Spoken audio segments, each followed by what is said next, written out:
उसके बाद मोहतरमा बेनजीर भुट्टो की लीडरशिप, उन्होंने कौम के लिए एक काम किया। यकीनन हर फर्द इस मुल्क में रहने वाला उनके काम को मानता भी है और सोचता भी समझता है।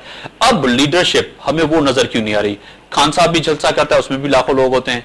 यहाँ पे जो है मौलाना फजल रहमान कराची में जो है जलसा करता है, उसमें भी लाखों लोग नजर आते हैं। फिर अगर बात करें हम तो यहाँ पे जो है एमक्यूएम जलसा करती है, उसमें भी लाखों लोग नजर आते हैं। इसी तरह अगर मियाँ साहब करते हैं, उसमें भी लाखों लोग नजर आ रहे हैं। आखिर वो लीडरशिप कहाँ है जो इस्लामी रियासत को मुत्तहद कर सके? मुगैरी साहब, सबसे पहले तो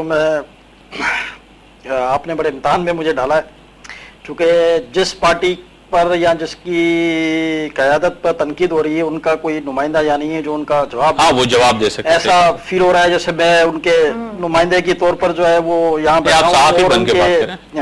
अगर साफ़ी बन के बात करेंगे तो फिर आप सुने कि रेंटल पावर केस ये क्यों हुआ, कैसे हुआ। जब सदर आसिफ अली जरदारी सबसे पहले सदर बने थे और बिलावल हाउस तशरीफ लाए थे, तो उन्होंने 18 से 20 जर्नलिस्टों को वहां मदऊ किया था लंच पर। और उस लंच के दौरान हमारे एक सीनियर साफ़ी जो आज इस दुनिया में नहीं है, जिनकी हम बड़ी रिस्पेक्ट करते हैं, मरहूम यूसुफ अली खान, उन्होंने उनसे कहा था कि आसिफ ज़रदारी साहब, हमें खाने को भी कुछ नहीं मिले तो शायद गुजारा हो जाएगा, लेकिन जब ये बिजली 18-18 घंटे जाती है तो लोग आपको बड़ी गालियां देते हैं। उस वक्त आसिफ अली जरदारी ने कहा था कि मैं कोशिश करूंगा कि अगर मुझे किराए पे भी बिजली कहीं से लानी पड़े तो मैं ले आऊंगा, लेकिन जो आपने बात की है ये मुझे दिल से लगी है। और ये रेंटल जो भी वहां सा मंसूबा बना, मेरा ख्याल है कि उसमें फिर हम साफियों की भी एक उसमें शामिल है ऐसा, क्योंकि हमने उनको ये मुतवज्जा किया था कि ये जो है आवाम के साथ ज्यादती है और बिजली नहीं है।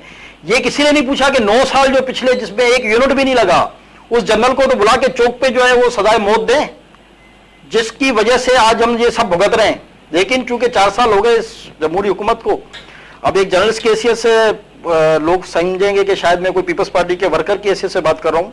प्रॉब्लम यह है कि इसलिए हमें थोड़ा सा इज्तनाब बरतना पड़ता है, मजबूरी है हमारी अपनी। लेकिन इस प्लान में यूं समझ लें आप कि हमारे साफी भी इन्वॉल्व थे। अगर इसमें कोई गलत हुआ है, किसी जगह अगर कोई करप्शन हुई है तो उसको जरूर बेनकाब करना चाहिए था।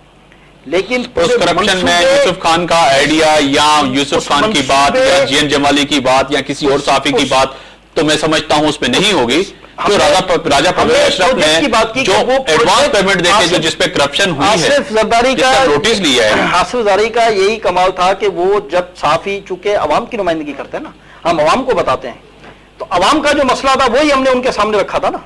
तो उस पर उन्होंने एक देन एंड देयर एक कहा कि मैं किसी भी मुल्क से किराए पे नहीं। मैं तो आपको एक वाकया याद दिला रहा हूं, उसके बाद क्या भी हुआ वो मेरा जो असल सवाल था, हुकूमत जाने, उसके काम जाने। दूसरा सवाल देखें, अगर आप शहीद जुल्फकार अली भुट्टो के साथ पूरे पाकिस्तान की क्या पूरी दुनिया के किसी भी अगर लीडर का क्यों नहीं पैदा हुई लीडरशिप, उसकी वजह क्या है? उसकी वजह अमरियत है। 1947 से लेकर आज तक सियासतदानों को कितनी हुकूमत मिल गई, और उसको अगर आप उसके तनाजुल से देखें तो हर आमिर ने कम से कम 9 साल, 11 साल, 12 साल, 13 साल इस मुल्क पे हुक्मरानी की है। हमने उन आमिरों को कभी तनकीद का निशाना नहीं बनाया। दबे छुपे लफ्जों में डर के मारे कहते हैं कि हाँ इन्होंने गलत किया होगा, लेकिन सियासतदान एक दूसरे के ऊपर तनकीद करने के बड़े माहिर हैं। अब यहां पर हुकूमत, उस परवेज मुशर्रफ की हुकूमत में जो सियासतदान शामिल थे, और इत्तेफाक आज तहरीक इंसाफ और राइला उनका जो है उनसे मैं एक बात करूंगा, दोस्तों में शामिल होते थे। मैं वही बात करूंगा कि ये भी डिप्टी स्पीकर थी उसी परवेज मुशर्रफ की दौरे हुकूमत में, और खान साहब भी उस वक्त जो है नहीं खान साहब जो है हकाइक के तारीख का हिस्सा है ना, उससे क्या हो सकता है? वो हकाइक है, वो तो है ना, वो तो आप नहीं कह सकते। आप उठा के कुरान उठा के कहें जी हम तो कुछ भी नहीं थे उस वक्त, थे ही नहीं, तो ये तो इस वक्त तो थे ही। राइला सुहाना अगर पीपल्स पार्टी में थी तो इनकी जदोजहद भी कोई कम नहीं थी जी। एक खातून होने के नाते जिस तरह इन्हें तशद्दुद का निशाना बनाया गया था,